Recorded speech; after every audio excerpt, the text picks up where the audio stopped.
Right, here you go. Here's the original spreadsheet. There's loads of green background. There's red background as well, which we want to keep. There's red text that needs changing to black, and there's blue text that needs changing to red. And actually, this blue, there's lots of types of blue here. I've found out all different RGB colours.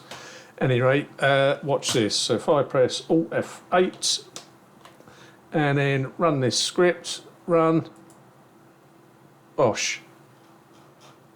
All done. Try it on this tab. Alt F8.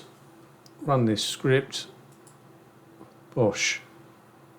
VBA, no green background on this one, but we need to change the red to black and the blue to red.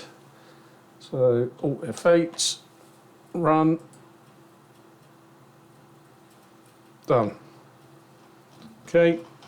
And then I can just go through, do the rest of them. If you want to see the code, here it is. Sorry, just come up on my other monitor. It is here. There you go. Here's the code. All right. Now, I didn't write that code. ChatGPT did it for me. That it took it a couple of goes because I found out we had different RGB colours set. There you go, that's the power of macros and the power of ChatGPT put together. Okay, catch you later.